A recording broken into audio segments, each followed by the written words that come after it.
Assalamu alaikum mehriban Türkmen halkım. Assalamu alaikum düşmanlarımız. Men şu öz gezemde ähliňize ýüzlenýän.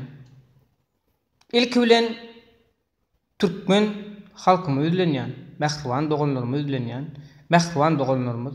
Bu biziň dawaly hak hukuk ýolumyzda bizi ýyda gaýtdyrmak bolýan düşmanlara ýol ýok. Mehriban doganlarymyz. Biziň töwleme rızkaly döwletli, bereketli ýerlerde işläp beren ýaş ýigitlerimize, bize kömek etmeýän dost ýarlarymyza ýüzlenme. Ey aziz dostlar, mehriban doganlar. Siz Türkmenistana baran wagtyňyz size daşa şey ýumurtga da ýokdur. Ýumurtgaň görkezmegiň sebäbi de imенно budur. Size ýumurtga da zar boljagyňyzy duýdurýar. Düşmanlara gelince biz dönükler, dönük sizsiniz. Döwlet dönüktür. Biz hak hukukumuzu talep etsek bize ýowuz darap bizi basmak isleýär. Siz onu indi başarmarsınız. Kılıç kıyından çıktı. Indi iyide yol yok.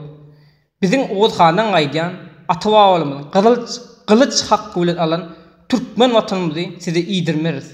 İnşallah sizi yeňip edip geçeriz. Ya Allah beyiktir. Bu canı berenem Allah, alacağım Allah. Siz bize hiç saat edip bilmersiniz. Düşmanlar kän olsa mertliklerim kän olur. Urş olmasa batır bolmy? Mertlik söwüşi galynýandyr. Elmi dama urşsuz batır döremeýär, merdem döremeýär. Siziň edýän aladalaňyzyň ýüzünde biz Hudaýa şükür mert boluruz. Bu ýolda biz öldürseňiz şehit boluruz. Biz cennete gider, siz dogzaga gidersiňiz. Şonuň üçin mehriban Türkmen halkym sizi ýüzlenýän.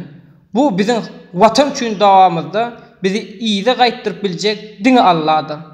Biz ejidin tarapdary, biz watany almak isleýär.